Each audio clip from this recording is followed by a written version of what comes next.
որոշ բարձրաստիճան հոգևորականներ ու այդ նույն հոգևորականների շուրջը հավաքված մի քանի հոգիներ փորձում են իմ կեցվածքը քաղաքականացնել։ Լսեք, չի ստացվելու, մի էլ փորձեք։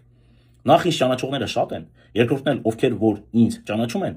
քաջատեղյակ են, որ իմ կեցվածքը այսպիսին է 1999 թվականից սկսած, մինչդեռ այդ նույն հոգևորականի շուրջը հավաքվածներից շատերը 1999 թվականին անգամ ծնված չեն եղել։ Որոշ բարձրաստիճան հոգևորականներ էլ փորձում են իմ կեցվածքի մեջ անձնական վրեժ տեսնել։ Լսեք, դուք խենթացել եք, նման բան չկա։ Ես ոչ հեռացվել եմ Գևորգյան հոգևոր ճեմանից։ Ես երբևիցե անգամ եթե կոնֆլիկտ եմ ունեցել որևէ բարձրաստիճան հոգևորականի հետ, նրան չի հաջողվել ինձ պատժել կամ ինձ հետ խնդիրներ ունենալ։ Այսինքն ինչ անձնական վրեժի մասին է գնում խոսքը։ Լսեք, դուք մոռացել եք, որ ես նույն դպրոցն եմ անցել, ինչը անցել եք դուք։ Ձեր լեզվով ասած, նույն շկոլան եմ անցել։ Ու այո, ես քաջ գիտակցում եմ, թե ինչպիսին պիտի լինի հայ առաքելական Սուրբ եկեղեցու սպասավորը։ Այդ մոդելը իմ գլխի մեջ է։ Ու իմ պայքարը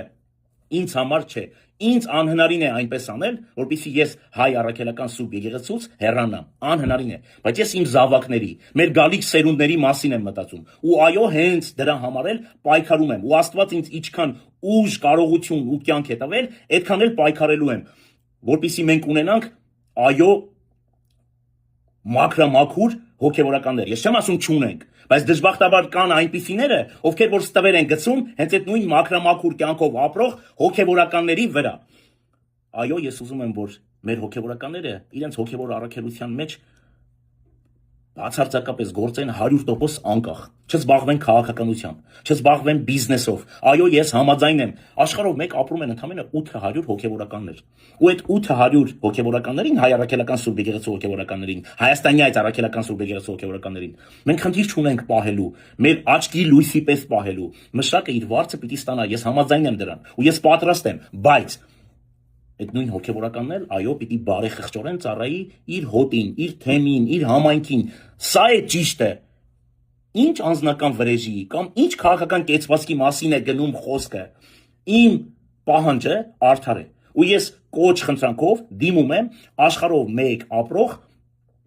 հայ առաքելական Սուրբ եկեղեցու հետևորդներին, հավատացյալներին։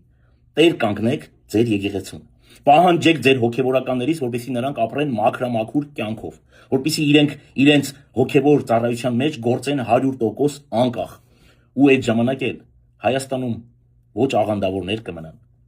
Ոչ մեկ ոչ կփորձի հայ առաքելական Սուրբ եկեղեցու հոգևորականի հետ խնդիրներ ունենալ։ Լսեք, եթե